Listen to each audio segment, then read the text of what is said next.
मुण्डके द्वितीयखण्डः स वेदैतत्परमं ब्रह्मधाम यत्र विश्वं निहितं भाति शुभ्रम् उपासते पुरुषं येऽस्य कामास्ते शुक्रमे तदतिवर्तन्ति धीराः कामान्यः कामयते मन्यमानः स कामभिर्जायते तत्र तत्र पर्याप्तकामस्य कृतात्मनस्तु इहैव सर्वे प्रविलीयन्ति कामाः नायमात्मा प्रवचनेन लक्ष्यो न मेधया न बहुना श्रुतेन यमेवैष वृणुते तेन लभ्यस्तस्यैष आत्मा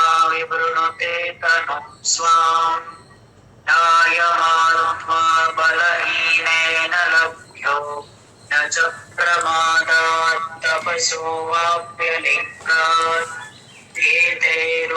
एतैरुपायैर्यतते यस्तु विद्वांस्तस्यैष आत्मा विशते ब्रह्मधाम सम्प्राप्येन वृषयो ज्ञानतृप्ता कृतात्मानो वीतरागाः प्रशान्ताः ते सर्वगं सर्वतः प्राप्य धीरा युक्तात्मानः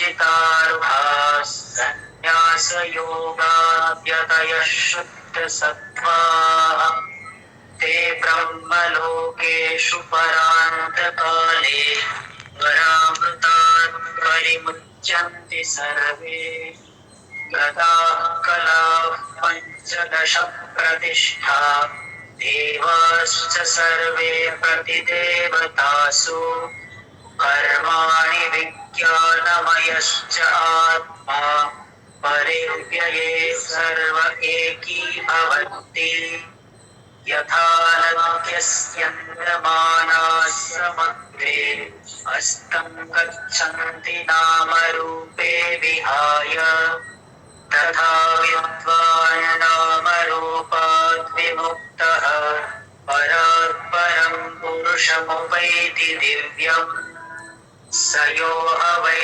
तत्परमं ब्रह्म वेद ब्रह्मैव भवति तरति शोकं तरति पाप्मानं गुहाग्रन्थिभ्यो विमुक्तो मृतो भवति तदेतत्र चाभ्युक्तम् क्रियावन्तः श्रोत्रिया ब्रह्मनिष्ठा स्वयं जुह्वते एकर्षिः श्रद्धयन्तः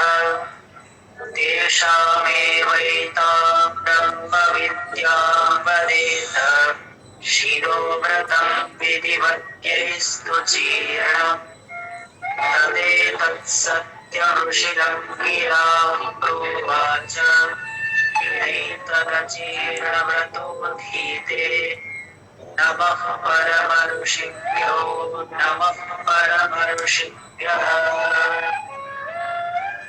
इति तृतीयमुण्डके द्वितीयखण्डः समाप्ता च मुण्डकोपनिषत्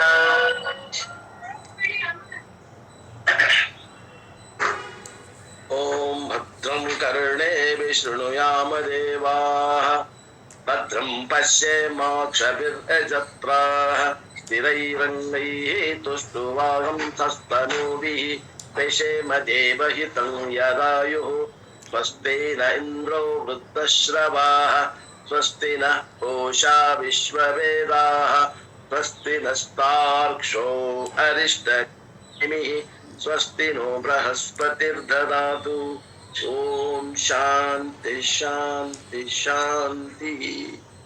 सदाशिव समारंभाम् शंकराचार्य मध्यमाम् अस्मदाचार्य पर्यंतां ವಂದೇ ಗುರು ಪರಂಪರಾಂ. ನಾವು ಮುಂಡಕ ಉಪನಿಷತ್ತಿನ ಮೂರನೆಯ ಮುಂಡಕದ ಎರಡನೆಯ ಖಂಡ ಕೊನೆಯ ಭಾಗ. 5ನೇ ಶ್ಲೋಕವನ್ನು ನೀನು ನೋಡ್ತಿದ್ವಿ, ಅರ್ಥ ಆಗಿತ್ತು. ಯಾವುದು ಆ ಶ್ಲೋಕ ಅಂದ್ರೆ ಸಂಪ್ರಾಪ್ತೈ ನಮ ಋಷಯೋ ಜ್ಞಾನ ತೃಪ್ತಾ ಋತಾತ್ಮಾನೋ ವೀತರಾಗ ಪ್ರಶಾಂತಾ ತೇ ಸರ್ವಾಗಂ ಸರ್ವತಃ ಪ್ರಾಪ್ಯ ಧೀರ ಯುಕ್ತಾತ್ಮಾನ ಸರ್ವಮೇವ ವಿಶಂತಿ ಎನ್ನುವಂತ ಶ್ಲೋಕವನ್ನ ನೋಡ್ತಾ ಇದ್ವಿ. ಈ ಆತ್ಮನನ್ನು ಚೆನ್ನಾಗಿ ತಿಳಿದುಕೊಂಡು ಸಂಪ್ರಾಪ್ತೈ ಪ್ರಾಪ್ತಿ ಮಾಡಿಕೊಂಡು ಅಂದ್ರೆ ತಿಳಿದುಕೊಂಡು ಸಮ್ಯಕ್ ಚೆನ್ನಾಗಿ ಋಷಿಗಳು ಜ್ಞಾನಿಗಳು ಜ್ಞಾನ ತೃಪ್ತರು ಕೃತಾತ್ಮರು ರಾಗಾದಿ ದೋಷರಹಿತರು ಪ್ರಶಾಂತರು ಆಗುತ್ತಾರೆ. ಆ ವಿವೇಕಿಗಳು ನಿತ್ಯವೂ ಸಮಾಹಿತ ಸ್ವಭಾವವುಳ್ಳವರಾಗಿ ಸರ್ವವ್ಯಾಪಿಯಾದ ಬ್ರಹ್ಮವನ್ನು ಸರ್ವತ್ರ ಪಡೆದುಕೊಂಡು ಸರ್ವವನ್ನು ಪ್ರವೇಶಿಸುತ್ತಾರೆ.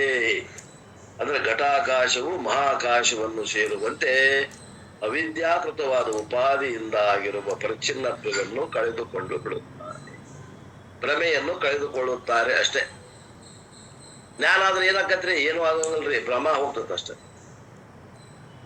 ಜ್ಞಾನ ಆತು ಅಂದ್ರೆ ಭ್ರಮ ಹೋಗ್ತದ. ಈಗೇನದೇವಿ? ಭ್ರಮದಾಗ ಅದೇವಿ.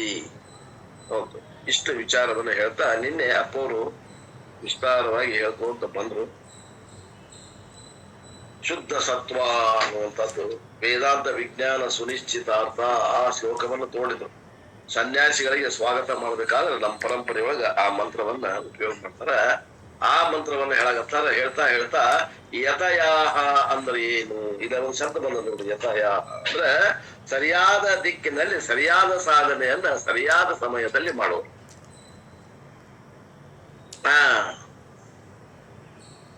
ಈಗ ಬ್ರಹ್ಮನಗದೇವಿ, ನಾವು ಸಂಸಾರದ ಗದೆ ಅಂದ್ರೆ ಬ್ರಹ್ಮನಗದೇವಿ.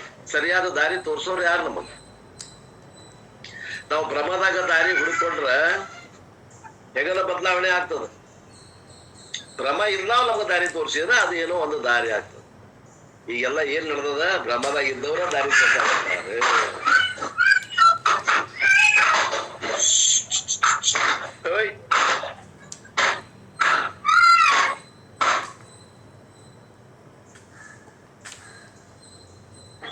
ಒಬ್ಬ ಭ್ರಮದಾಗ ಇದ್ದಾವ ಇನ್ನೊಬ್ಬರಿಗೆ ದಾರಿ ತೋರ್ಸಕ್ ಬರ್ತದೇನು? ಭ್ರಮ ಇದ್ದಾಗ ಇಲ್ಲದಾವ ದಾರಿ ತೋರಿಸಿದ್ರೆ ಅದೇನೋ ಯಥಾರ್ಥ ದಾರಿ ಆಗ್ತದ. ಆದ್ದರಿಂದ ಇನ್ನು ಏನ್ ನಡೆದ ಜಗತ್ನಾಗ ಅಂದ್ರೆ ಹೆಗಲು ಬದಲಾವಣೆ ನಡೆದದ. ಯತಯಾಹ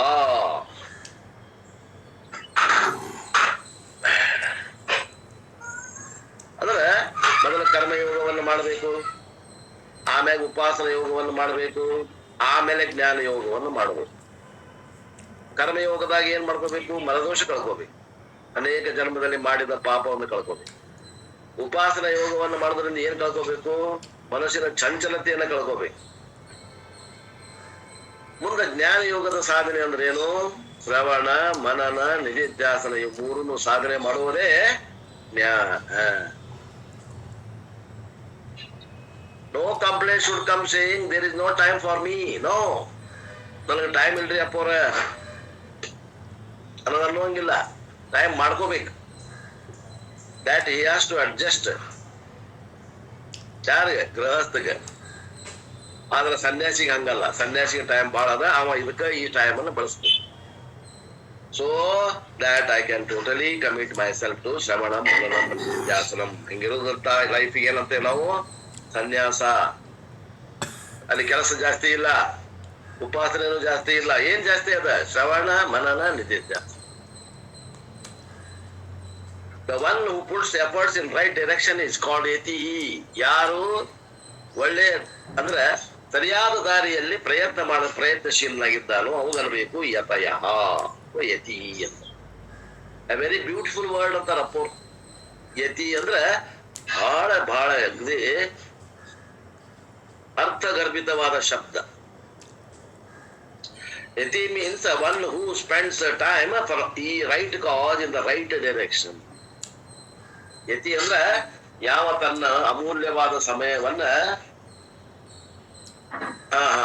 ಏನಾದ್ರೂ ಅಮೂಲ್ಯವಾದದನ್ನ ಪಡೆಯಲಿಕ್ಕೆ ಯೋಗ್ಯವಾದಂತಹ ದಾರಿಯಲ್ಲಿ ಅದನ್ನ ಮೇಯಿಸ್ತಾನ, ಆ ಸಮಯವನ್ನು ಕಳೀತಾನಲ್ಲ, ಅವಾಗ ಅನ್ಬೇಕು ಯತಿ. ಹಂಗಾರೆ ಯಾವ್ದ್ರಿ ಸರಿಯಾದ ದಾರಿ? ಯಾರು ಹೇಳೋರ್ರಿ? ಹೇಳ್ತಾರ ಲೌಕಿಕರಿಗೆ ಕೇಳ್ರಿ, ಅಪ್ಪ ಅವ್ರಿಗೂ ಕೂಡ ಗೊತ್ತಿರೋದಿಲ್ಲ, ಹೇಳಾಕ ಬಾಳ ಹೇಳ್ತಾರ. ಏನ್ ಹೇಳ್ತಾರ? ಬಾಳ ಅದು ಚೆನ್ನಾಗಿ ದುಡಿಪ, ಚೆನ್ನಾಗಿ ಓದಪ್ಪ, ಮದುವೆ ಆಗಪ್ಪ, ಮಕ್ಕಳು ಹೇಳಿಪ್ಪ, ಹೊಲಕ್ ಹೋಗಪ್ಪ, ಇಷ್ಟ ಹೇಳ್ತಾರ. ಇದೇನಿದು? ಭ್ರಮೆದಲ್ಲಿದ್ದಾವ ಇನ್ನೊಬ್ಬ ಭ್ರಮಾತ್ಮಕವಾದ ಜ್ಞಾನವನ್ನ ಕೊಡ್ಲಿಕ್ಕೆ ಸಾಧ್ಯ ಹೊರತು ಶ್ರೋತ್ರಿಯ ಬ್ರಹ್ಮನಿಷ್ಠ ಗುರು ಇರೋದನ್ನ ಭ್ರಮ ದಾಟಿರ್ತಾವ. ಅವ ಹೇಳ್ತಾನ ಏನ್ ಮಾಡ್ಬೇಕು ಅಂತ ಹೇಳ್ತಾನ, ಜ್ಞಾನ ಯುಗದ ಸಾಧನೆ ಮಾಡಪ್ಪ ನೀನು.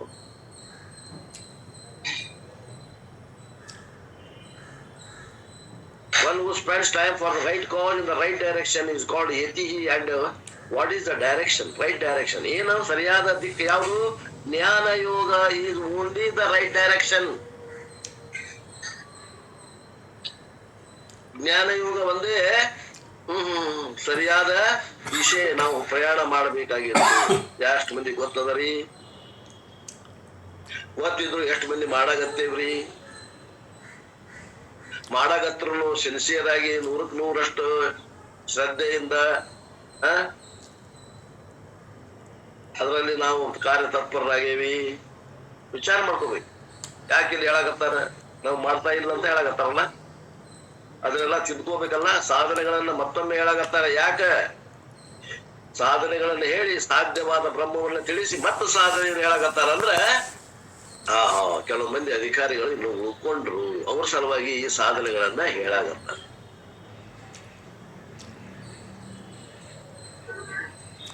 ಯತಿ ಮೀನ್ಸ್ ಪ್ರಯತ್ನಶೀಲ.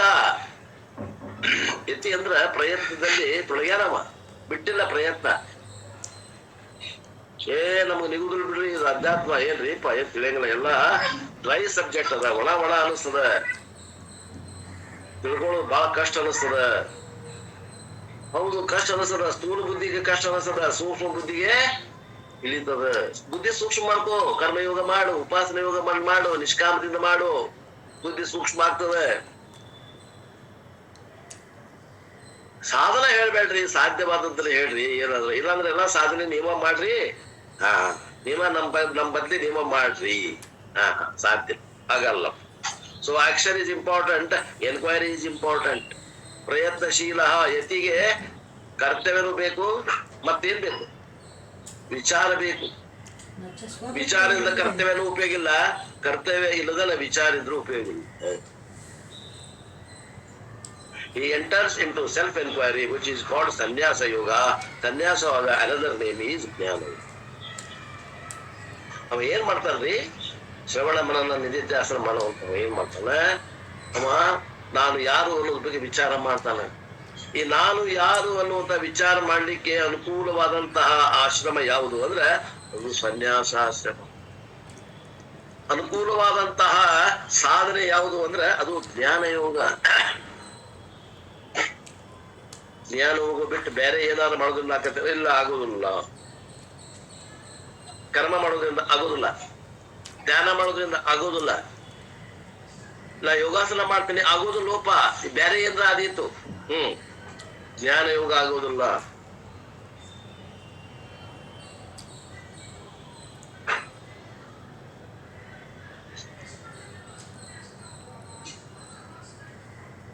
ಇಷ್ಟು ಕಠೋರ ಹೇಳ್ತೀರಿ? ಹೌದು, ಕಠೋರ ಹೇಳ್ಬೇಕಾಗೈತಿ. ಯಾಕ?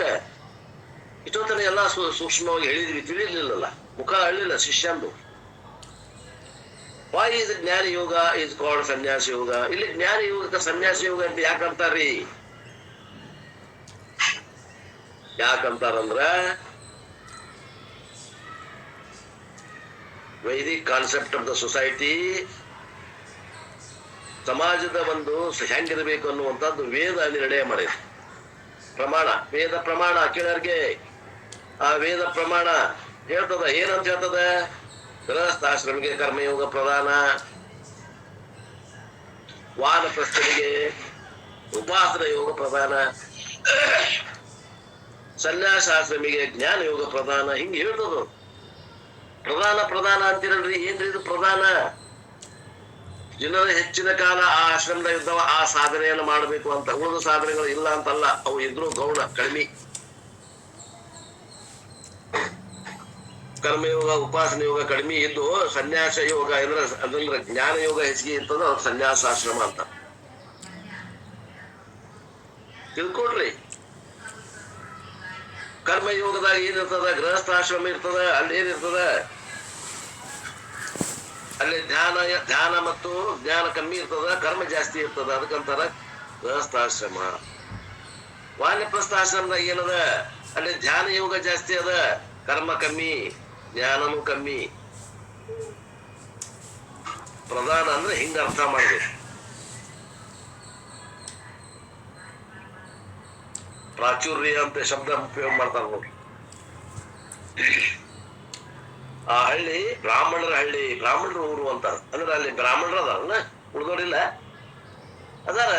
ಬ್ರಾಹ್ಮಣರು ಹೆಚ್ಚಿಗೆ ಅದಾರ ಅಂತ ಅರ್ಥ. ಪ್ರಾಚುರ್ಯ ಹೆಚ್ಚಿಗೆ ಅದಾರ. ಪ್ರಧಾನ ಗೃಹಸ್ಥಾಶ್ರಮದಾಗ ಕರ್ಮ ಪ್ರಧಾನ, ವಾನಪ್ರಸ್ಥಾಶ್ರಮದಾಗ ಉಪಾಸನಾ ಪ್ರಧಾನ, ಸನ್ಯಾಸಾಶ್ರಮದಾಗ ಜ್ಞಾನ ಪ್ರಧಾನ. ಮತ್ತ ಸನ್ಯಾಸ ಆಶ್ರಮದ ಓಲ್ಡು ಕರ್ಮ ಪ್ರದಾನ ಮಾಡೋರಿಗೆ ಏನ್ ಅನ್ಬೇಕ್ರಿ? ಏನಂತೀರಿ ಅವ್ರಿಗೆ? ನಾವು ಮೂಢರು ಅಂತೀವಿ, ನೀವೇನಂತೀರಿ ಅನ್ಕೊಡ್ರಿ. ವೇದಾಂತ ಅವ್ರಿಗೆ ಬೈಯುವಂತ ಶಬ್ದ, ಬಳಸುವಂತ ಶಬ್ದ ಮೂಢರು. ಇದಕ್ಕಿಂತ ಹೆಚ್ಚಿನ ಬೈಗಳಿಲ್ಲ ವೇದಾಂತದಲ್ಲಿ. ಮೂಢರು, ಸರಿಯಾದ ಸಾಧನೆ, ಸರಿಯಾದ ದಿಶೆ ಇಲ್ಲ ಅಂತ ಅರ್ಥ. ಮತ್ತೆ ಅಲ್ಲಿ ಫಲ ಬರುದಿಲ್ಲ, ಸರಿಯಾದ ಫಲ ಬರುದಿಲ್ಲ.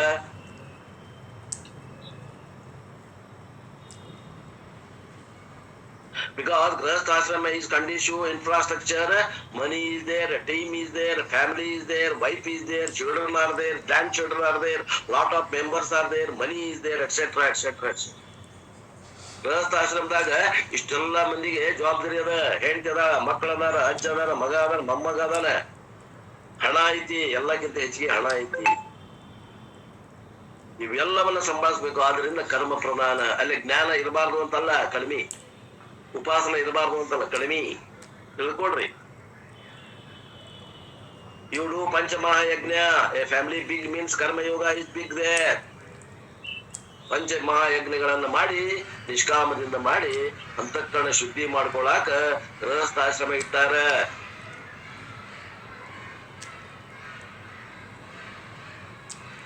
ಬುದ್ಧಿ ಬರ್ದೆ ಎತ್ತಿಟ್ಟಾರ ಗೃಹಸ್ಥಾಶ್ರಮ. ಬುದ್ಧಿ ಇಲ್ಲ ಅಂತ ಅರ್ಥ. ಗೃಹಸ್ಥಾಶ್ರಮಕ್ಕೆ ಹೋಗೋರಿಗೆ ಬುದ್ಧಿ ಇಲ್ಲ ಅಂತ ಅರ್ಥ. ಬುದ್ಧಿ ಬರ್ಲಿ ಅಂತ ತಿಳ್ಕೊಂಡು ಗೃಹಸ್ಥಾಶ್ರಮ ಮಾಡ್ಯಾರ. ವೇದ ಮಾಡೈತೆ.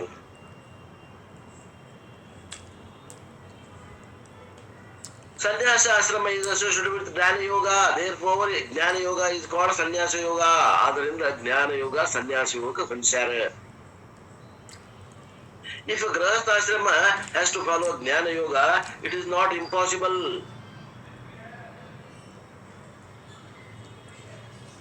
ಈಗ ಒಬ್ಬ ಗೃಹಸ್ಥಾಶ್ರಮದನ ನೀ ಸನ್ಯಾಸ ಯೋಗವನ್ನು ಮಾಡು ಅಥವಾ ಜ್ಞಾನ ಯೋಗವನ್ನು ಮಾಡು ಅಂದ್ರ ಅದು ಸಾಧ್ಯವೋ ಅಸಾಧ್ಯವೋ ಅಂದ್ರೆ ಸಾಧ್ಯ ಅದ.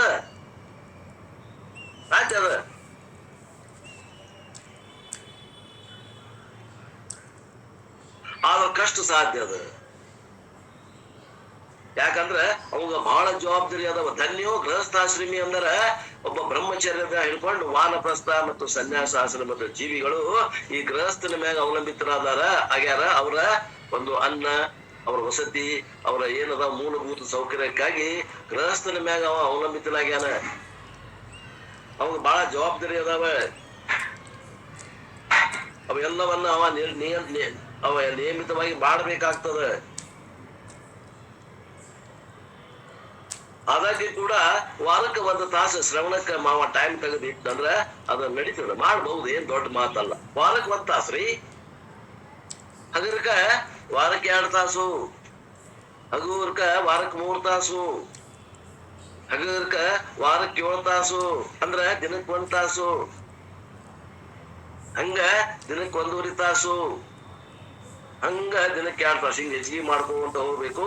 ಆ ಉಳಿದ ಕರ್ಮಗಳನ್ನ ಕಮ್ಮಿ ಮಾಡ್ಕೊಂತ ಹೋಗ್ಬೇಕು.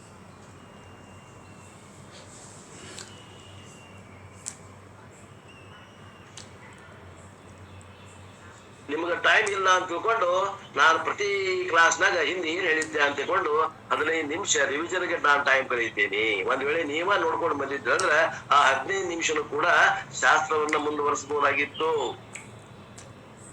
ನಿಮ್ಗೆ ಟೈಮ್ ಇಲ್ಲ ಅಂತ ತಿಳ್ಕೊಂಡು ನಾನು ಹೋದ ಕ್ಲಾಸ್ ನಲ್ಲಿ ಹೇಳಿದ ಒಂದು ತಾಸಿನಲ್ಲಿ ಹೇಳಿದಂತ ಪಾಠವನ್ನ 15 ನಿಮಿಷದಲ್ಲಿ ಮತ್ತೊಮ್ಮೆ ರಿಪೀಟ್ ಮಾಡಿ ಮುಂದೆ ಹೋಗ್ತೀನಿ. ಯಾಕಂದ್ರೆ ನೀವು ಎಲ್ಲ ಮರ್ತು ಬಿಟ್ಟಿರ್ತೀರಿ. ಯಾಕಂದ್ರೆ ಇದು ವಾರಕ್ಕೆ ಒಂದು ಕ್ಲಾಸ್ ಅದ. ಚೆನ್ನೈನೊಳಗ ಅಪ್ಪೋರ್ ತಗೊಳ್ಳೋದು ವಾರಕ್ಕೆ ಒಂದು ಕ್ಲಾಸ್ ಅದ. Sunday morning 7 to 8 is Upanishad class in Chennai. ಚೆನ್ನೈನೊಳಗ ಅಪ್ಪ ಸ್ವಾಮಿ ಪರಮಾರ್ಥನಂದ್ರು ವಾರಕ್ಕೊಮ್ಮೆ ಸಂಡೇಗೆ 7 ರಿಂದ 8 ಉಪನಿಷತ್ ತಗೋತಾರ. ಮುಂದಿನ ಕ್ಲಾಸು ಮುಂದಿನ ಸಂಡೇ.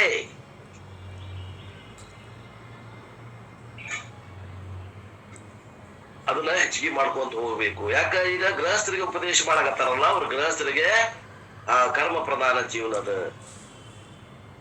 ಅವ್ರಿಗೆ ವಾರಕ್ಕೆ 1 ತಾಸು ಅಷ್ಟ ಈ ಜ್ಞಾನಕ್ಕೆ ಸಮಯ ಐತಿ ಅಂತ ತಿಳ್ಕೊಂಡು ಇಷ್ಟೆಲ್ಲ ಮಾಡ್ಬೇಕಾಗ್ಯದ. Even time can find, but during that time mind must be able to drop all other thoughts of the family, finance, professional situation. ಆ 1 ತಾಸು ಸಿಕ್ಕೈತಂದ್ರು ಕೂಡ ಆ 1 ತಾಸ್ನಾಗೂ ಕೂಡ ಏನು ವಾರದ 7 ದಿನ ಮಾಡಿರ್ತೀವಿ ಅವ ಬಂದು ಪ್ರವೇಶ ಆದ್ರೆ ಏನಾಗ್ತದಂದ್ರೆ ಅದು ಸತ್ಯಾನ. ಆದ್ರಿಂದ ಆ 1 ತಾಸರ ನಾವೇನ್ ಮಾಡ್ಬೇಕು, ಶ್ರವಣವನ್ನ ಮಾಡ್ಬೇಕಾದ್ರೆ ಸನ್ಯಾಸಿಯಾಗಿ ಕೇಳಬೇಕು.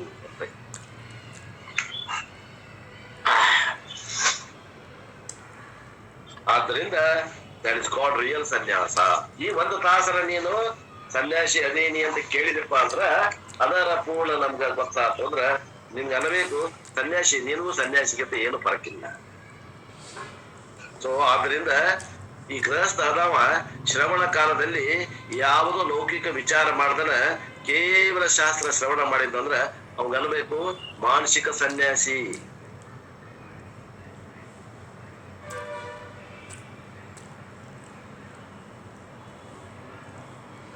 ಸನ್ಯಾಸ ಯಾವಾಗಲೂ ಒಳಗದ, ಹೊರಗಿಲ್ಲ. ಸನ್ಯಾಸ is never physical, it is ever mental. ಸನ್ಯಾಸ ಮನುಷ್ಯಗದ, ಶರೀರಕ್ಕಿಲ್ಲ. ಅರಬಿ ಹಾಕೊಳ್ಳೋದ್ರಿಂದ ಸನ್ಯಾಸ ಅಲ್ಲ, ಮನಸ್ಸಿನಾಗ ಸನ್ಯಾಸ ಬರಬೇಕು. ಮನಸ್ಸಿಗೆ ನೀನೆಲ್ಲ ಬಿಟ್ಟಾವ ಅಂತ ಗುರುತಾಗಲಿ ಅಂತ ತಿಳ್ಕೊಂಡು ಕ್ಯಾವಿಟ್ ಡ್ರೆಸ್ ಕೊಟ್ಟಾರ. ಇವ್ರ ಕ್ಯಾವಿಟ್ ಡ್ರೆಸ್ ಹಾಕೊಂಡು ಎಲ್ಲ ಮಾಡ.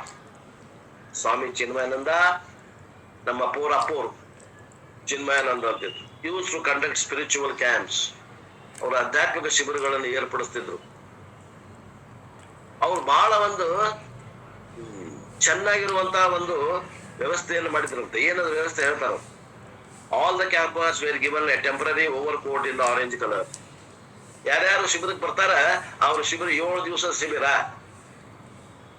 ದಿವಸಕ್ಕೆ 2 ಕ್ಲಾಸು. ಅವ್ರಿಗೆ ಊಟ ವಸತಿ ಎಲ್ಲ ಕೊಡ್ತಿದ್ರು. ಇಷ್ಟು ರೊಕ್ಕಪ್ಪ ಮಿನಿಮಮ್ ಚಾರ್ಜ್. ಅವ್ರಿಗೆ ಊಟಕ್ಕೆ ವಸತಿಗೆ ಚಾ ಕಾಫಿ ಎಲ್ಲ ಅಲ್ಲೇ ಕುಂತಲೇನೆ ಆಗ್ಬೇಕು. ಹೆಚ್ಚಿನ ಟೈಮ್ ಎಲ್ಲಿ ಕಳಿಬೇಕು ಅವರು? 7 ದಿನದಾಗ ನಿದ್ದೆ 8 ತಾಸು ನಿದ್ದೆ, ಉಳಿದೆಲ್ಲ ಶ್ರವಣ. ಜಳಕ ಮಾಡ್ಕೊಂಡು ಸ್ವಲ್ಪ ತಾಸು ಒಂದು ಸ್ವಲ್ಪ ರೆಸ್ಟಿಗೆ ಸಹ ಬಿಟ್ರೆ ಹೆಚ್ಚು 14-15 ತಾಸು ಕ್ಲಾಸ್ ಮಾಡ್ಬೇಕು, ಕೇಳ್ಬೇಕು. ಆ ಕ್ಲಾಸ್ನಾಗ ಕುಂತಾಗ ಅವ್ರಿಗೆ ಒಂದು ಕ್ಯಾಮಿ ಓವರ್ ಕೋಟ್ ಕೊಡಲಾಗ್ತಿತ್ತು. ಕ್ಯಾಮಿದು ಓವರ್ ಕೋಟ್, ಅವ್ರು ಏನ್ ಬಟ್ಟೆ ಹಾಕೊಂಡ್ ಬಂದಿರ್ತಾರಲ್ಲ ಸಿವಿಲ್ ಡ್ರೆಸ್, ಆ ಸಿವಿಲ್ ಡ್ರೆಸ್ ಮ್ಯಾಗ ಅವ್ರು ಓವರ್ ಕೋಟ್ ಹಾಕೋಬೇಕಾಗಿತ್ತು. ಆ ಓವರ್ ಕೋಟ್ ಹೆಂಗಿತ್ತು ಅಂದ್ರೆ ಕ್ಯಾಮಿ ಬಣ್ಣದ್ದು ಇತ್ತು. ಅದರಿಂದ ಏನ್ ಅರ್ಥ ಹೇಳ್ತಿದ್ರು ಅಂದ್ರೆ, ಈ 7 ದಿವಸಕ್ಕ ನಿಮಗ ನಾನು ಟೆಂಪರರಿ ಸನ್ಯಾಸ ಕೊಟ್ಟೇನಿ, ತಗೊಳ್ರಿ. ಈ ಕ್ಯಾಮಿ ಬಟ್ಟೆ ಒಳಗೆ ಏನ್ ಇರ್ತಾರಲ್ಲ ಒಬ್ಬ ಗೃಹಸ್ಥ ಅದಾನ ತಿಳ್ಕೊಡ್ರಿ. ಆ ಓವರ್ ಕೋಟ್ ನಾನು ಈಗ 7 ದಿವಸ ಮನಿ ಸಂಸಾರ ಹಣ ಚಿಂತೆ ಮಾಡುದಿಲ್ಲ ಅಂತ ತಿಳ್ಕೊಂಡು ತಿಳಿಸ್ಲಿಕ್ಕೆ ಅದನ್ನ ಕೊಟ್ಟೇನಿ. ಅದನ್ನ ನೋಡಿದಾಗ ನಿಮ್ಗೆ ಗೊತ್ತಾಗ್ಬೇಕು, ನಾ 7 ದಿವಸ ಹಣಕಾಸಿನ ಚಿಂತೆ ಮಾಡುದಿಲ್ಲ, ಮಕ್ಕಳ ಮರಿ ಬಗ್ಗೆ ಚಿಂತೆ ಮಾಡುದಿಲ್ಲ. ನಾನು ವೇದಾಂತದಲ್ಲಿ ಏನ್ ಹೇಳ್ತಾರ ಶಾಸ್ತ್ರದಲ್ಲಿ ಆ ವಿಷಯವನ್ನ ಚಿಂತನ ಮಾಡ್ತೀನಿ ಅಂತ ನೆನಪಾಗ್ಲಿ ಅಂತ ತಿಳ್ಕೊಂಡು ಆ ಡ್ರೆಸ್ ಕೊಡ್ತಿದ್ರಿ.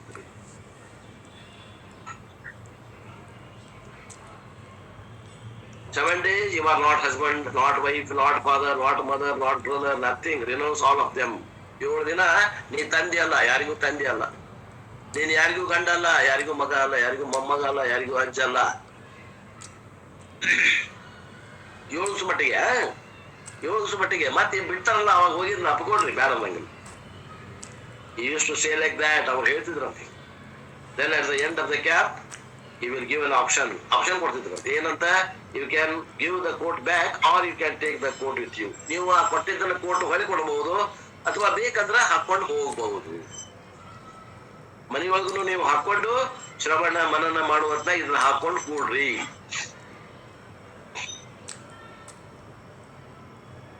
ಅದನ್ನ ಯಾವಾಗ ಹಾಕೋತೀರಿ ಅವಾಗ ನಿಮ್ಮ ಮನಸ್ಸಿಗೆ ಒಂದು ಇನ್ಸ್ಟ್ರಕ್ಷನ್ ಕೊಡ್ರಿ, ಒಂದು ಸೂಚನೆಯನ್ನ ಕೊಡ್ರಿ. ಏನು? ನ ಮಾತಾ ನ ಪಿತಾ ನ ಬಂಧು ನ ಗುರು, ಗುರುರ್ನೈವ ಶಿಷ್ಯ ಚಿದಾನಂದ ರೂಪ ಶಿವೋಹಂ ಶಿವು. ಈ ಒಂದ್ ಮೆಸೇಜ್ ನ ಆ ಮನಸ್ಸಿಗೆ ಕೊಡ್ರಿ. ಇದನ್ನ coat ಹಾಕೊಂಡಾಗ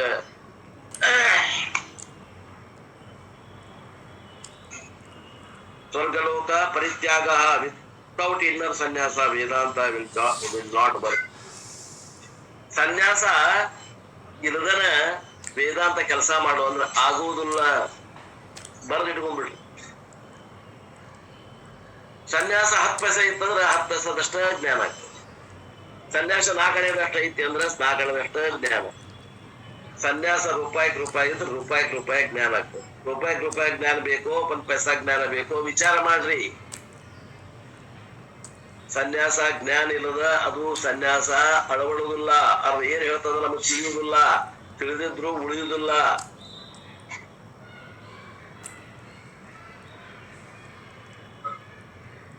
It will be just an academic information.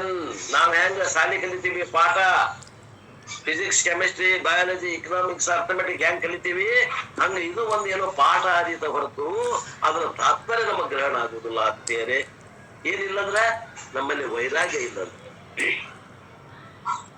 ಇಲ್ಲೇ ಬಂತಲ್ರಿ ವಜ್ಜ. ನಾವಟ್ ಏನೋ ಸಿಗುತ್ತದ ಅಂತ ಬಂದಿದ್ವಿ ಹೆಚ್ಚಿಂದಿಲ್ಲೇ, ನೀವು ಎಲ್ಲ ಬಿಟ್ಟ ಬಿಡಂತೀರಲ್ಲ, ಇಲ್ಲೇ ಬಂತು ನಮಗೆ ನಿಮಗೆ ವೈರತ್ವ ಅಂತೇವ್ ನಾವು. ಅಂತಾರವ್ರು ವೈರಾಗ್ಯ ಇಲ್ಲಂದ್ರ ಈ ಜ್ಞಾನ ಹೊಂದಿಕೆ ಆಗುವುದಿಲ್ಲ. It will not work. ಕೆಲಸ ಮಾಡುದಿಲ್ಲ. ಅದನ್ನು ಹೇಳಲಿಕ್ಕೆ ಉಪನಿಷತ್ತು ಒಂದು ಶಬ್ದ ಉಪಯೋಗ ಮಾಡ್ತದ, ಸನ್ಯಾಸ ಯೋಗ. That means in class you are suppose to be in sannyasa. Class ನ ಕುತ್ಕೊಂಡಾಗ ಈ ಕ್ಲಾಸ ಇದು. ಇವಾಗ ನಾವೆಲ್ಲಿರ್ಬೇಕು ಅಂದ್ರೆ ಸನ್ಯಾಸದಿಂದ ಕೂಡ್ಕೊಂಡಿರ್ಬೇಕು. ಮಾನಸಿಕ ಸನ್ಯಾಸ, ಸನ್ಯಾಸ ಯೋಗ. ಯತಯಾಹ why do they do to pursue ಶ್ರವಣಂ and ಮನನಂ ನಿಧಿಧ್ಯಾಸನಂ? what will happen? don't say nothing will happen. ಏನಾಗತ್ರಿ ಮಾಡಿದ್ರೆ ಏನು ಆಗೋದಿಲ್ಲ.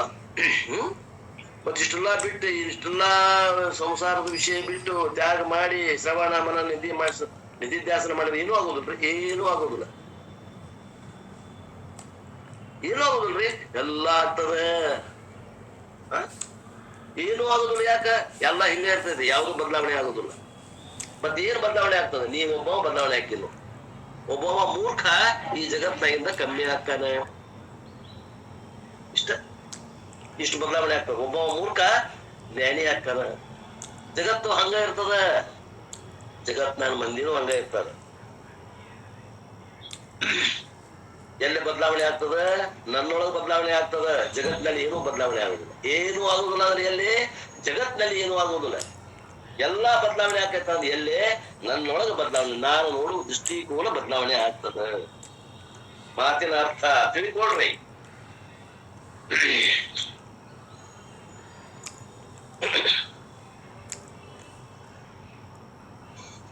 ವೇದಾಂತ ವಿಜ್ಞಾನ ಸುನಿಶ್ಚಿತಾರ್ಥ. ವೇದಾಂತ ವಿಜ್ಞಾನ ಸುನಿಶ್ಚಿತ ಏನ್ ಹಿಂಗಂದ್ರ ವೇದಾಂತ ಟೀಚಿಂಗ್ ಅರ್ಥ ಮೀನ್ಸ್ ಎಸೆನ್ಷಿಯಲ್ ಮೆಸೇಜ್. ಏನ್ ವೇದಾಂತದ ಆ ವಾಕ್ಯಗಳ ತಾತ್ಪರ್ಯ ಏನು?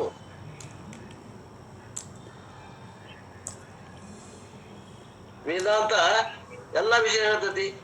ಅನ್ನಮಯ ಕೋಶ, ಪ್ರಾಣಮಯ ಕೋಶ, ಮನೋಮಯ ಕೋಶ, ವಿಜ್ಞಾನಮಯ ಕೋಶ, ಆನಂದಮಯ ಕೋಶ, ಅನಾತ್ಮ ಅಂತ ಹೇಳ್ತದ. ಅವಕ್ ಸಾಕ್ಷಿಯಾಗಿರುವಂತ ಬ್ರಹ್ಮ ನೀನು ಅಂತ ಹೇಳ್ತದ. ಎಲ್ಲ ಹೇಳ್ತದ. ಆದ್ರೆ ನೀನ್ ತಿಳ್ಕೋಬೇಕಾಗಿದ್ದೇನು?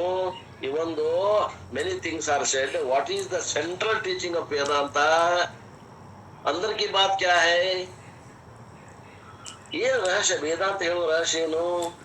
ಕರ್ಮ ಮಾಡು ಅಂತ ಹೇಳೈತಿ ಕರ್ಮಯೋಗದಾಗ ಕರ್ಮ ಮಾಡು ಅಂತ ಹೇಳಿ. ಆದ್ರ ಅಂದ್ರಕಿ ಬಾತನದು ಧ್ಯಾನ ಮಾಡು ಅಂತ ಹೇಳೈತಿ. ಅಂದ್ರಕಿ ಬಾತನ ಬಾಳ ಹೇಳೈತಿ. ವೇದಾಂತ ಏನ್ ಬಾಳ ಹೇಳ್ತತಿ. ಆ ಅಧಿಕಾರಿಗಳಿಗೆ ಆ ಉಪದೇಶ ಮಾಡ್ಕೊಂತ ಬಂದದ. ಅದಕ್ಕೆ ಏನ್ ಹೇಳ್ಬೇಕಾಗೈತಿ ಅಂತರ್ಗತ, ಆ ವೇದಾಂತದ ಅಂತರ್ಗತ ಏನು?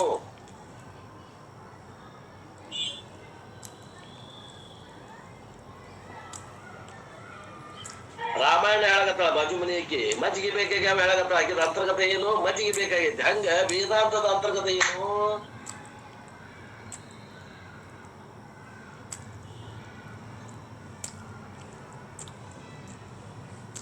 ಬ್ರಹ್ಮ ಸತ್ಯಂ ಜಗತ್ ಮಿಥ್ಯ ಜೀವೋ ಬ್ರಹ್ಮೈವನಾಪರ. ಇದು ವೇದಾಂತದ ಅಂದರ್ಕಿ ಮಾತು ಹೇಳಕ್ ಹೊಂಟೈತಿ. ಮೇನ್ ಟೀಚಿಂಗ್ ಇದು ಮುಖ್ಯವಾದಂತಹ ಉಪದೇಶ ವೇದಾಂತ ಹೇಳಕ್ ಹೊಂಟಿತ್ತು. ಬ್ರಹ್ಮ ಸತ್ಯ ಮೂರೂ ಕಾಲದಲ್ಲಿ ತ್ರಿಕಾಲಬಾಧಿತಂ ಸತ್ಯತ್ವಂ. ಬ್ರಹ್ಮ ಮೂರೂ ಕಾಲದಲ್ಲಿ ಬದಲಾವಣೆ ಆಗದೆ ಇರ್ತದ. ಜಗತ್ತು ಮಿಥ್ಯ, ಜಗತ್ತು ಬದಲಾವಣೆ ಆಗ್ತುವಂತ ಹೋಗ್ತದ. ಜೀವ ಬ್ರಹ್ಮೈವನಾಪರ. ಜೀವ ಅಂತ ಏನಂತೇವಿ, ಅವ ಬ್ರಹ್ಮನೇ ಪರಮಾತ್ಮನೇ ಇದ್ದಾನೆ. ಇಷ್ಟು ಹೇಳಕೊಂಡ್ರ. ನಾನು ಜಗತ್ತಿಗಿಂತ ಭಿನ್ನನಿದ್ದೇನೆ, ನಾನು ಈ ಶರೀರಕ್ಕಿಂತ ಭಿನ್ನ ಇದ್ದೇನೆ, ಈ ಶರೀರನು ಮಿಥ್ಯಾದ, ಜಗತ್ತು ಮಿಥ್ಯಾದ, ಈ ಮಿಥ್ಯಾದಕ್ಕಿಂತ ನಾನು ಭಿನ್ನ ಇದ್ದೇನೆ, ಸತ್ಯ ಇದ್ದೇನೆ. ನಾನು ಜಗತ್ತೂ ಅಲ್ಲ, ನಾನು ಈ ಶರೀರನೂ ಅಲ್ಲ, ನಾನು ಮನಸ್ಸು ಅಲ್ಲ, ಈ ಮನಸ್ಸಿಗಿಂತನೂ ಬೇರೆ ಇದ್ದೇನೆ, ನಾನು ಅರಿವು ಸ್ವರೂಪ ಇದ್ದೇನೆ. ಅರುಗೇಡಿ, ಯಾಕ್ರಿ ನನಗ್ಯಾಕೆ ಅರುಗೇಡಿ ಅಂತ ಸಿಟ್ಟು ಬರ್ತದ. ಅರಿವು ಸ್ವರೂಪನೇ ಇದ್ದೇನೆ.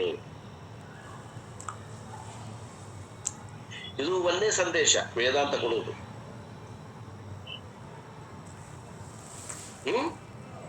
ನಾನು ಅರಿವಿದ್ದೇನೆ, ಇದ ಕೂಡ ತಿಳ್ಕೊಳಕ್ ಬಹಳ ವಜ್ಜೆ ಆಗ್ಯದ. ಕಬ್ಬಿಣದ ಕಡ್ಲೆ ಆಗ್ಯದ.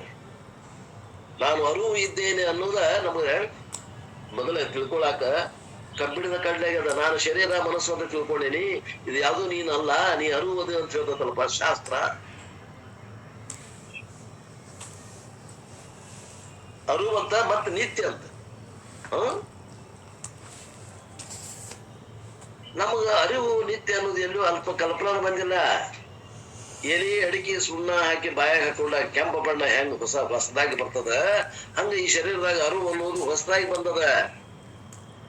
ಅರಿವು ಯಾವಾಗ ಎಲ್ಲೈತಿ ಇಲ್ಲಿ ನೋಡಿ, ಸುಷುಪ್ತಿಯೊಳಗೆ ಜಡ ಐತಿ, ಜಾಗ್ರತದಾಗ ಅರಿವು ಐತಿ. ಹಂಗ ಅರಿವು ಇದು ನಿತ್ಯ ಅಂತಾರೆ ಇವ್ರು. ಇದೇ ಅಂತ ಶಾಸ್ತ್ರ ನಮಗ್ ತಿಳಿಬಾರ್ದು ಅಂತಾನೆ. ನಮಗ್ ತಿಳಿದಿಲ್ಲ, ಶಾಸ್ತ್ರ ಹೇಳುದು ನನಗೆ ವಿರೋಧ ಆಗತ್ತೈತಿ, ಹಿಂಗ್ ವಿಚಾರ ಬರ್ಬೇಕು ಅಂದಾಗ ಅದು ಏನ್ ಹೇಳಾಗತ್ತೈತಿ ಅನ್ನೋದು ತಿಳಿತದ. ನಾವು ಭ್ರಮದಾಗ ಇದ್ದೇವಿ. ಸತ್ಯವಾದ ವಿಚಾರ ನಮ್ಗೆ ಯಾವಾಗಲೂ ಸತ್ಯ ಅನಿಸ್ತಾವ. ಭ್ರಮದಾಗಿದ್ದವ್ರಿಗೆ ಭ್ರಮದಾಗಿದ್ದಾಗ ಭ್ರಮದ ವಿಷಯನ ಸತ್ಯ ಅನಿಸ್ತಾವ, ಅಬ್ರಹ್ಮದ ವಿಷಯಗಳು ಸುಳ್ಳು ಅನಿಸ್ತಾವ, ಭ್ರಮ ಅನಿಸ್ತಾವ ನಮಗೆ. ಹೇಳುದು ಹೇಳ್ಬೇಕ್ರಿ, ಸ್ವಲ್ಪ ಮನಸ್ಸಿಗೆ ನಾಟುವಂತದ್ದು ತಿಳಿಯುವಂತದ್ದು ಹೇಳ್ಬೇಕು. ಇವ್ರೇನೋ ಅರುವಂತ, ಅದೇ ಹಂಗ ಅರುವ್ರಿ, ನಾವು ಶರೀರ ಅಲ್ಲ ಅಂತ ಹಂಗ ಅನಿಸ್ತದ. ಪ್ರಾರಂಭಿಕವಾಗಿ ಹಂಗ ಅನಿಸ್ತದ. ಬ್ರಹ್ಮ ವಿಷಯದಲ್ಲಿ ವೇದಾಂತವೇ ಪ್ರಮಾಣ. ಲೌಕಿಕದಲ್ಲಿ ನಿಮ್ಮ ಅನುಭವ ಲೌಕಿಕ ಅನುಭವ ಪ್ರಮಾಣ.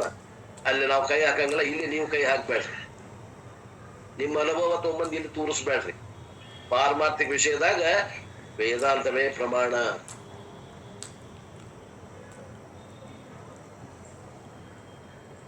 ಅರಿವು ಅನ್ನೋದ ಆತ್ಮ ಸ್ವರೂಪದ, ಉಳಿದದ್ದೆಲ್ಲ ಅನಾತ್ಮ ಅದ.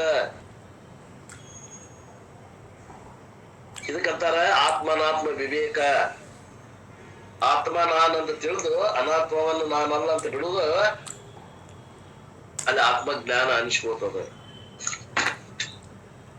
ಒಂದ್ಸಲ ನಾನು ಆತ್ಮನಾತ್ಮ ವಿವೇಕ ಮಾಡಿದ್ದಂದ್ರ ನನಗೆ ತಿಳಿತದ ಏನಂತ, ನಾನು ಅರಿವು ಸ್ವರೂಪ ಅದೇನಿ. ಆಮೇಲೆ ನಾನು ಆ ಅರಿವು ಹೆಂಗದ ಅಂದ್ರ ಈ ದೇಶಕ್ಕ ಈ ಶರೀರಕ್ಕೆ ಸೀಮಿತವಾದ ಅರಿವಲ್ಲ, ಸೀಮಾರಹಿತವಾದಂತ ಅರಿವು ನಾನದೇನಿ. ನಾನು ವ್ಯಾಪಕವಾದ ಅರಿವು ಸ್ವರೂಪ ಇದ್ದೇನೆ. ಈಗ ಇಷ್ಟ ತಿಳ್ಕೊಂಡ ಮ್ಯಾಗ ನೀ ಎಲ್ಲದಿ ಅಂತ ಕೇಳಿ ಏನ್ ಹೇಳ್ಬೇಕು? ನಾನು ಈಗ ಎಲ್ಲಿದ್ದೀನಿ ಹೇಳಾಕ ನನಗೆ ಒಂದೇ ಸ್ಥಾನ ಇಲ್ಲ. ಯಾಕಂದ್ರೆ ನಾನು ವ್ಯಾಪಕವಾಗಿದ್ದೇನೆ ಅಂದ್ರೆ ಎಲ್ಲಾ ಕಡೆನೂ ಅದೇನಿ. ಹೌದು, ಎಲ್ಲಾ ಕಡೆ ಇದ್ದೀವಿ. ಹೌದು, ಇದು ನನ್ನ ಜ್ಞಾನ. ಇದು ವೇದಾಂತದ ವಾಕ್ಯಗಳನ್ನ ನಾನು ಪ್ರಯೋಗ ಮಾಡಿದ ಮೇಲೆ ವೇದಾಂತದ ಕಣ್ಣಿನಿಂದ ನೋಡಿದಾಗ ನನ್ನ ಸ್ವರೂಪ ಹಿಂಗದ ಅಂತ ಗೊತ್ತಾಗ್ತದ. ಅದು ನನ್ಗಳು ಯಾಕೆ ನಿಮ್ ಕಡೆ ಯಾವ ಪ್ರಮಾಣನೂ ಇಲ್ಲ. ನಾನು ಈಗ ಸರ್ವವ್ಯಾಪಿ. ಈಗ ನೀ ಎಲ್ಲಿದೀಪ ಅಂತ ನೀವ್ ಕೇಳಿದ್ರ ನಾನು ಇಲ್ಲೇ ಇಂತಲೇ ಅದೇನಂತ ನನಗೆ ಹೇಳಾಕ್ ಬರವಲ್ದು ಅಂತೇನು. ವಿಚಾರ ಮಾಡ್ರಿ. ಸುಷುಪ್ತಿ ಒಳಗ ಮೊನ್ನೆ ಹೇಳಿದ್ದೆ, ನಾ ಸುಷುಪ್ತಿ ಒಳಗ ಎಷ್ಟು ಅಗಲ, ಎಷ್ಟು ಉದ್ದ, ಎಷ್ಟು ವ್ಯಾಪಕ ದೇವಿ ವಿಚಾರ ಮಾಡಿ ಹೇಳ್ರಿ ಅಂತ ಹೇಳಿದ್ದೆ. ಯಾರಾದ್ರೂ ವಿಚಾರ ಮಾಡ್ತಿ ಹೇಳಿದ್ರಿ? ಸುಷುಪ್ತಿ ಅವಸ್ಥೆ ಒಳಗ ನಮ್ಮ ಗಾತ್ರ ಎಷ್ಟು ಇದೆ ವಿಚಾರ ಮಾಡ್ರಿ. ನಾಳೆ ಸುಷುಪ್ತಿವನ್ನ ಅನುಭವಿಸ್ಕೊಂಡು ಬಂದು ವಿಚಾರ ಮಾಡ್ರಿ ಹೇಳು ಅಂತ ಹೇಳಿದ್ದೆ. ಎಷ್ಟು ವ್ಯಾಪಕ ದೇವಿ ಹೇಳ್ರಿ? ಯಾರಾದ್ರೂ ಮ್ಯೂಟ್ ಓಪನ್ ಮಾಡಿ ಹೇಳ್ರಿ. ಸೀಮಾರಹಿತ ಸರ್, ಸೀಮಾರಹಿತ. ಸೀಮಾರಹಿತ ಗುರುತಿಸ್ರಿ, ಈ ಮಾತನ್ನ ಗುರುತಿಸ್ರಿ. ಹೌದು, ನಿಜ.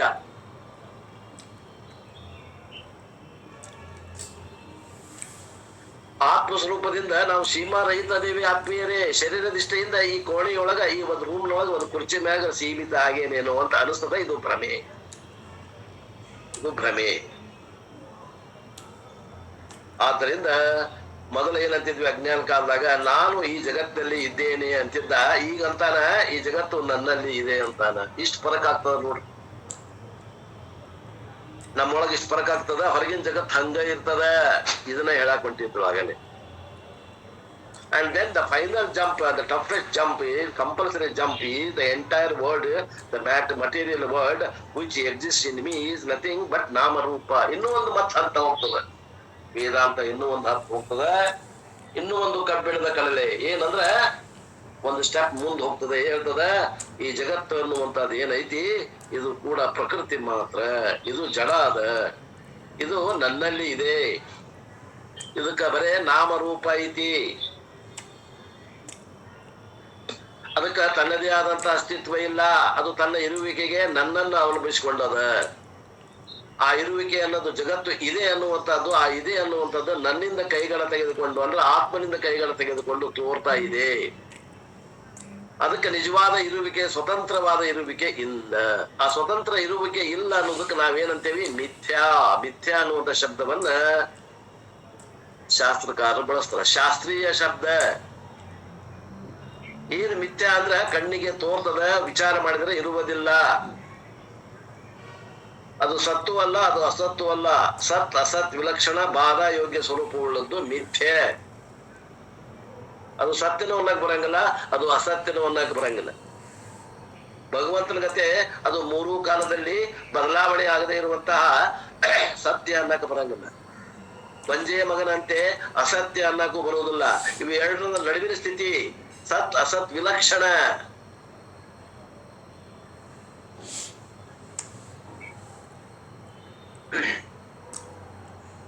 ಜ್ಞಾನದಿಂದ ಬಾಧಿಸ್ಕೊಂಡು ಹೋಗ್ತದ, ತೋರ್ತಾ ಇರ್ತದ. ಖರೆ ಏನೋ ಹಂಗ ತೋರ್ತದ, ಮನೆಗೆ ಇಲ್ದಂಗಾಗಿ ಹೋಗ್ತದ. ಬುರ್ ಬುಷ್ ಅಂತ ಅಪ್ಪೋರ್, ಶಿವಾನಂದ ಅಪ್ಪೋರು ಬುರ್ ಬುಷ್. ಬುರ್ ಬುಷ್ ಆಗುವಂತದ್ದು ಯಾವ್ದು ಅದು ಮಿಥ್ಯಾ.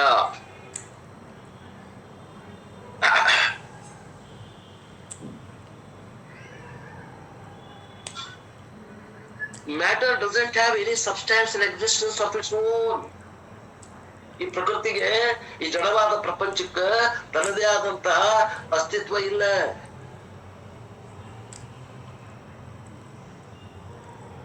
It seems to be substantial existence entity, but if you go on peeling the matter like onion, as you peel and go inside, it will be nothing but the nama rupa. Brother, ಒಂದು ಉಳ್ಳಾಗಡ್ಡಿ ತೋಡ್ರಿ, ಆ ಸಿಪ್ಪಿಯನ್ನ ತಕ್ಕೋಂತ ಬರ್ರಿ. ಎಲ್ಲದ ಉಳ್ಳಾಗಡ್ಡಿ ನೋಡ್ರಿ, ಎಲ್ಲದ ಉಳ್ಳಾಗಡ್ಡಿ. ಸಿಪ್ಪಿ ಬಿಟ್ಟು ಉಳ್ಳಾಗಡ್ಡಿ ಇಲ್ಲ. ಉಳ್ಳಾಗಡ್ಡಿ ಉಳ್ಳಾಗಡ್ಡಿ ಅಂತೀರಿ, ಎಲ್ಲೈತಿ ಉಳ್ಳಾಗಡ್ಡಿ? ಸಿಪ್ಪಿ ಬಿಟ್ಟು ಉಳ್ಳಾಗಡ್ಡಿ ಇಲ್ಲ. ನಾವು ಉಳ್ಳಾಗಡ್ಡಿ ಅಲ್ಲದ ಸಿಪ್ಪಿಯನ್ನ ತಕ್ಕೋಂತ ಹೋದ್ವಿ, ಎಲ್ಲೈತಿ ಉಳ್ಳಾಗಡ್ಡಿ? ಉಳ್ಳಾಗಡ್ಡಿ ಅಂದ್ರೆ ಸಿಪ್ಪಿನೂ ಅಲ್ಲ. ಆ ಮ್ಯಾಗಿನ ಸಿಪ್ಪಿ ಪದರವಾಗಿ ಒಂದ್ ಪದರ ತಕ್ಕೋಂತ ಹೋಗ್ರಿ, ಎಲ್ಲದ ನಿಮ್ಮ ಉಳ್ಳಾಗಡ್ಡಿ ಇಲ್ಲ. ಹಂಗ ಈ ಜಗತ್ನಾಗ ಆ ಅನಾತ್ಮವನ್ನ ಆತ್ಮನನ್ನ ಅನಾತ್ಮ ಮತ್ತು ಆತ್ಮ ವಿವೇಕ ಮಾಡ್ತೇವಲ್ಲ, ಅವಾಗ ನೀವು ಏನ್ ಮಾಡ್ಬೇಕು, ಈ ಜಗತ್ತು ಏನದ ಅಂತ ವಿಚಾರ ಮಾಡ್ಕೊಂತ ಹೋದಾಗ ಆತ್ಮದರ್ಶನ ಆದಾಗ ಜಗತ್ತು ಇಲ್ಲವೇ ಇಲ್ಲ. ಕೇವಲ ನಾಮರೂಪ, ಕೇವಲ ಒಂದು ಹೆಸರು, ಕೇವಲ ಒಂದು ರೂಪ. ವಿಚಾರ ಮಾಡ್ಲಿಕ್ಕಾಗಿ ಅಲ್ಲೇನು ಹುರುಳಿಲ್ಲ, ಅಲ್ಲೇನು ಸಾರ ಇಲ್ಲ. ಆದ್ರಿಂದ ಬೃಹದಾರಣ್ಯಕ ಉಪನಿಷತ್ ಹೇಳ್ತದ, ತ್ರಯಂ ಇದಂ ನಾಮರೂಪಂ ಕರ್ಮ ಜಗತ್ತು. The world is just name and form. ಈ ಜಗತ್ತು ಅನ್ನೋದು ಏನದ, ಕೇವಲ ಒಂದು ನಾಮ, ಕೇವಲ ಒಂದು ರೂಪ. ಮಣ್ಣು ಗಡಿಗೆ ತೋಡ್ರಿ, ಗಡಿಗದ. ಆ ಗಡಿಗೆಯಲ್ಲಿ ಇರುವಿಕೆ ಯಾರ್ದು? ಮಣ್ಣಿಂದು. ಮಣ್ಣು ಇದೆ ಅಂತ ಗಡಿಗೆದ. ಮಣ್ಣು ತಕೊಂಡ್ಬಿಡ್ರಿ, ಗಡಿಗೆ ಎಲ್ಲದ ಹೇಳ್ರಿ. ಆಭರಣ ಬಂಗಾರ, ಆಭರಣದಾಗಿಂದ ಬಂಗಾರ ತೆಗೆದು ಬಿಡ್ರಿ, ಎಲ್ಲದ ನಿಮ್ಮ ಆಭರಣ ಹೇಳ್ರಿ. ಆಭರಣ ಇದೆ ಅನ್ನುವಂಥಲ್ಲಿ ಆ ಇದೆ ಅನ್ನುವುದು ಅದು ಆಭರಣದ್ದು ಏನು ಬಂಗಾರದ್ದು ವಿಚಾರ ಮಾಡ್ರಿ, ಅದು ಬಂಗಾರದ್ದು. ಆ ಬಂಗಾರದ ಇರುವಿಕೆಯನ್ನು ಬಂಗಾರಕ್ಕೆ ಕೊಟ್ಟು ಬಿಡ್ರಿ, ಎಲ್ಲದ ನಿಮ್ಮ ಆಭರಣ ತೋರಿಸ್ರಿ. ಸಾಧ್ಯ ಇಲ್ಲ. And each name and form there is a relevant function also, that is called Namarupa. The world is existing in me and I am the all pervading conscious principle. ಈಗ ನಾನು ಏನಾಯ್ತು, ಜ್ಞಾನ ನಂತರ ನಾನು ಅರಿವು ಸ್ವರೂಪ ಇದ್ದೇನೆ, ನಾನು ಸದ್ರೂಪ ಇದ್ದೇನೆ, ನಾನು ಚಿದ್ರೂಪ ಇದ್ದೇನೆ, ನಾನು ಆನಂದ ರೂಪ ಇದ್ದೇನೆ, ನಾನು ವ್ಯಾಪಕನಿದ್ದೇನೆ.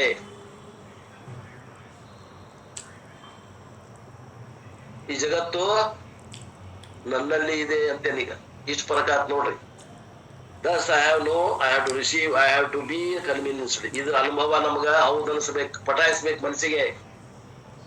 I have to assimilate. ನನಗೆ ರಕ್ತಗತ ಆಗ್ಬೇಕು ಈ ಜ್ಞಾನ, ಮೈಗೂಡ್ಬೇಕು. ಶಾಸ್ತ್ರ ಹಿಂಗಂತತ್ರಿ ಅನ್ನಬಾರದು, ಇದು ನಮ್ಮ ಅನುಭವ ಆಗ್ಬೇಕು ಆತ್ಮೀಯರೇ. ಶಾಸ್ತ್ರ ಹಿಂಗಂತದ ಅಂದ್ರೆ ಅದು ಪರೋಕ್ಷ ಅನುಭವ. ಪರೋಕ್ಷ ಅನುಭವದಿಂದ ಮೋಕ್ಷ ಆಗೋದಿಲ್ಲ. And whenever I am alone, I thought comes. The I thought must be primarily referred to the original I. Remember the 5 capsules.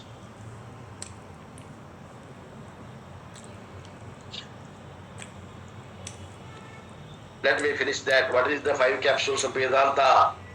ವೇದಾಂತದಲ್ಲಿ 5 ಮರೆಯಲಾರದ ಸಂಗತಿಗಳನ್ನು ಹೇಳಿಕೊಟ್ಟಿದ್ರಪ್ಪ ಅವರು. ಹಿಂದೆ ಹೇಳ್ಯಾರ. ಎಷ್ಟು ಮಂದಿ ಕೇಳೇವೋ, ಎಷ್ಟು ಮಂದಿ ಮರ್ತೇವೋ, ಎಷ್ಟು ಮಂದಿ ನೆನಪೈತೇವೋ ಗೊತ್ತಿಲ್ಲ, ಇನ್ನೊಮ್ಮೆ ಹೇಳ್ತಾರಂತ ಕೇಳಿ. I am the nature of eternal and all pervading consciousness. ಮೊನ್ನೆ ಮಾತು, ನಾನು ಏನದೇನೆ ಅಂದ್ರೆ ನಾನು ತದ್ರೂಪ ಅದೇನಿ, ವ್ಯಾಪಕ ಅದೇನಿ.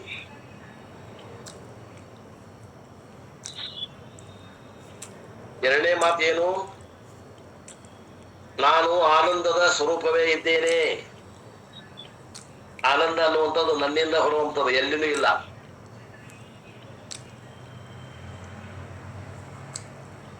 ಆನಂದ ಬೇಕಾದ್ರೂ ನನ್ನಲ್ಲೇ ಐತಿ, ಭದ್ರತೆನೂ ನನ್ನಲ್ಲೇನೆ ಐತಿ ಅನ್ನುವಂಥದ್ದು. ಈ ಆನಂದ ಮತ್ತು ಭದ್ರತೆ ನನ್ನಲ್ಲೇ ಅದಾವ, ಹೊರಗೆ ಎಲ್ಲೂ ಇಲ್ಲ. ಇದು ಎರಡನೇ ತತ್ವ. ಮೂರನೇದು, ನಾನು ಇರುವುದರಿಂದ ಈ ಮನಸ್ಸು, ಬುದ್ಧಿ ಮತ್ತು ಶರೀರಕ್ಕೆ ಚೇತನವನ್ನು ಕೊಟ್ಟೇನಿ. ಚೇತನ ತತ್ವ ಇವುಗಳಲ್ಲಿ ನಾ ಕೊಟ್ಟಿದ್ದು, ಅವುಗಳ ಸ್ವತಂತ್ರತೆ ಇಲ್ಲ. ಚೇತನನು ನನ್ನದು, ಅವು ಕೈಗಳ ತಗೊಂಡಾವ. ಯಾವುವು? ಶರೀರ, ಮನಸ್ಸು, ಬುದ್ಧಿಯಾದಿಗಳು.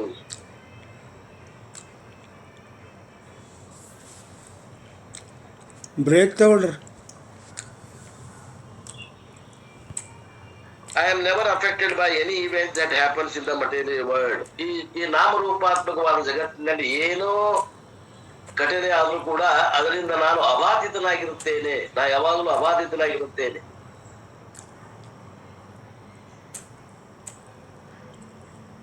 ಐದನೇದ್ದು ಮತ್ತು ಕೊನೆಯದ್ದು ಏನ್ ಹೇಳ್ತಾರಂದ್ರ, by forgetting my real nature, I convert into a burden. ನಾನು ನನ್ನ ಸ್ವರೂಪವನ್ನು ಮರ್ತೆ ಅಂದ್ರೆ ನಾ ಸಂಸಾರಿ ಆಗ್ತೇನೆ. ಇವು 5 ಗುಳಿಗೆಗಳು, ಕ್ಯಾಪ್ಸೂಲ್ಸ್ ಕೊಟ್ಟಿದ್ರು ಗುರುಗಳು. ಇವು ನೆನ್ಪಿಡ್ಕೋಬೇಕು ಅಂತ. Why it is my blessing? You should understand the reason. Blessing because only when I am alive I can remember my higher nature. ನಮ್ದು ಪರಾ ಪ್ರಕೃತಿ ಅಂತಂದದ, ಅಪರಾ ಪ್ರಕೃತಿ ಅಂತ ಒಂದದ. ಈ ಶರೀರ ಮನಸ್ಸುಗಳಿಗೆ ಅಪರಾ ಪ್ರಕೃತಿ ಅಂತ ಹೇಳಿದ್ರು, ಅವುಗಳಲ್ಲಿ ಅಧಿಷ್ಠಾನವಾಗಿರುವಂತಹ ಆ ಚೇತನ ಪರಾ ಪ್ರಕೃತಿ ಇರೋದ, ಆ ಚೇತನಕ್ಕೆ ಪರಾ ಪ್ರಕೃತಿ ಅಂದ್ರು. ಪರಾ ಪ್ರಕೃತಿ ಯಾಕಂದ್ರೆ ಅದು ಶ್ರೇಷ್ಠ ತತ್ವ. ಆ ಶ್ರೇಷ್ಠ ತತ್ವ ನಾನು ಅಂತ ಗುರುತಿಸಿದಾಗ ನನಗೆ ಹುಟ್ಟಿಲ್ಲ, ನನಗೆ ಸಾವಿಲ್ಲ ಅನ್ನೋದು ಗೊತ್ತಾಗ್ತದೆ. ಅಹಂ ವೃಕ್ಷ ಶರೀರಿವ ಕೀರ್ತಿ ಪ್ರತಿಷ್ಠಂ ಗಿರೇರಿವ ಊರ್ಧ್ವ ಪವಿತ್ರೋ ವಾ ಜಲೀವ ಅಮೃತಮಸ್ಮಿ ಸವ ದ್ರವಿಣಗಂ ಸವರ್ಚಸಂ ಸುವೇದಾಮೃತೋಕ್ಷಿತಃ ಇತಿ ತ್ರಿಶಂಕುರ್ವೇದಾನುವಚನಂ. ಎಲ್ಲಿ ಬರ್ತತ್ರಿ ಈ ಶ್ಲೋಕ? ತೈತ್ತರೀಯ ಉಪನಿಷತ್ತಿನ ಮಂತ್ರ.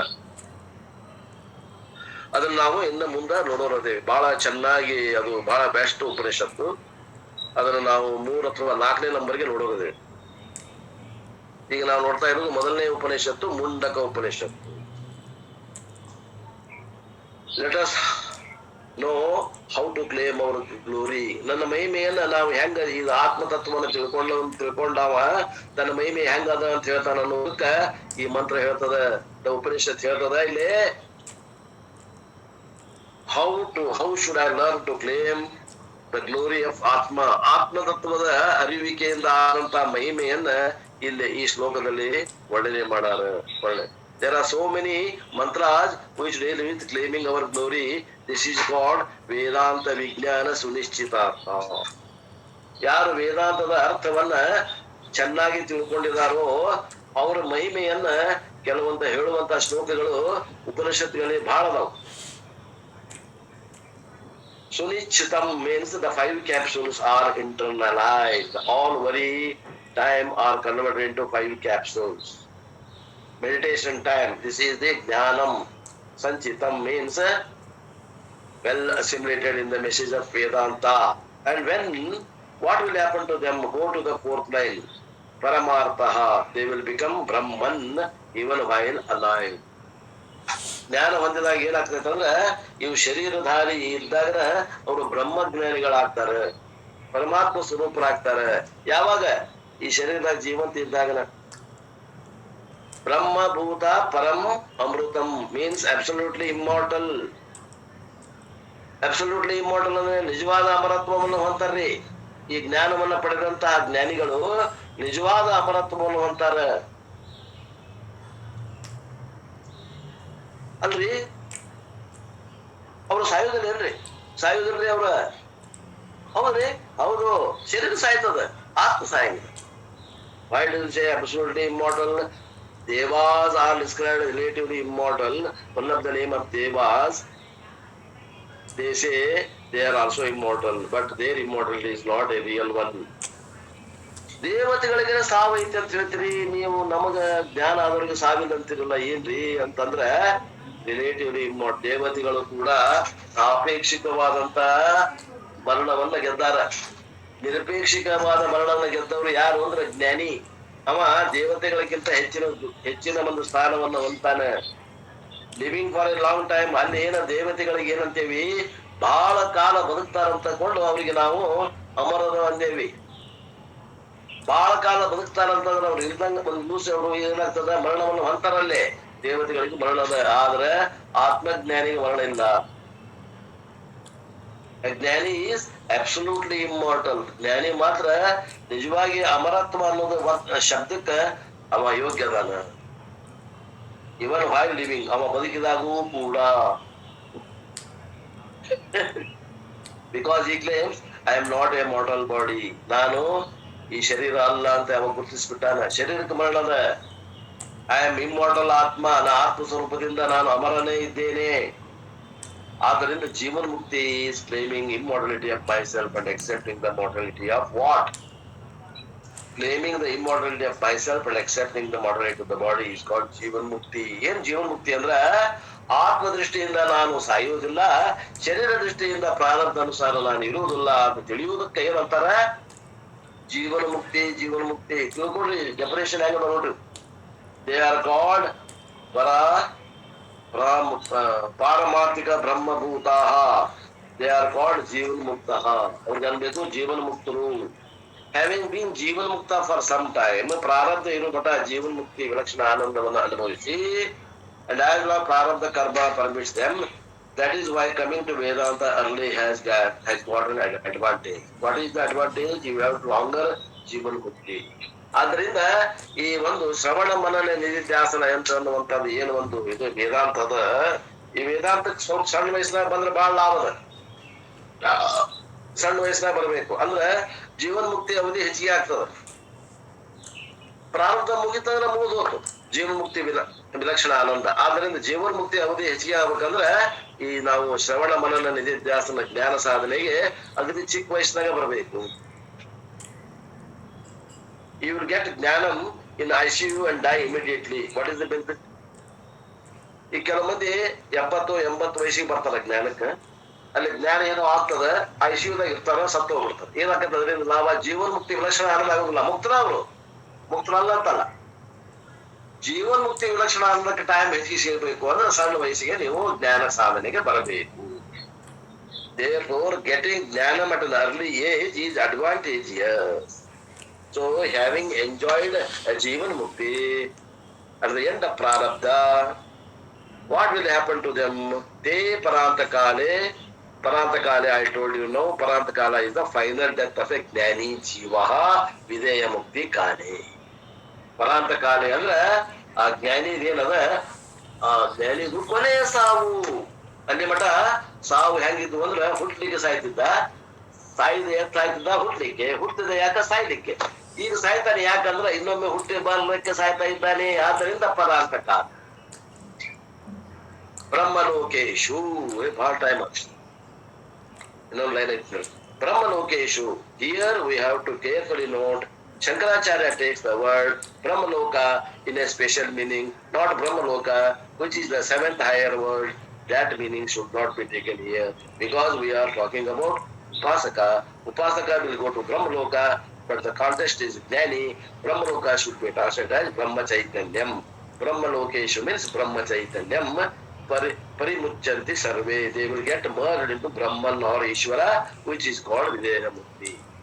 ಜೀವನ್ ಮುಕ್ತಿ ಆಯ್ತು, ಪ್ರಾರಬ್ಧ ಮುಗೀತು ಅಂದ್ರೆ ಅವರು ಪರಮಾತ್ಮನಲ್ಲಿ ಲೀನ ಆಗ್ತಾನೆ, ಅದಕ್ಕಂತಾರ ವಿಧೇಯ ಮುಕ್ತಿ. ಆದ್ರಿಂದ ಜ್ಞಾನ ಫಲ ಈಸ್ ಜೀವನ್ ಮುಕ್ತಿ ಅಂಡ್ ವಿಧೇಯ ಮುಕ್ತಿ ಅಂತ ಹೇಳಿ ಈ ಶ್ಲೋಕವನ್ನ ಕೊನೆಗೊಳಿಸಿದ್ರು. ಇನ್ನು ಮುಂದಿನ ಶ್ಲೋಕ 7ನೇ ಶ್ಲೋಕವನ್ನ, 7ನೇ ಶ್ಲೋಕ ಎಲ್ಲಿಗೆ ಬಂದ್ರೆ 7ನೇ ಶ್ಲೋಕವನ್ನ ನಾವು ಮುಂದಿನ ಕ್ಲಾಸ್ ನಲ್ಲಿ ನೋಡೋಣ ಅನ್ನುವಲ್ಲಿಗೆ ಇವತ್ತಿನ ಈ ವಾಕ್ರೂಪ ಸೇವೆಯನ್ನು ಗುರುಪಾದಕ್ಕೆ ಸಲ್ಲಿಸಿ ನನ್ನ ವಾಣಿಗೆ ವಿರಾಮ.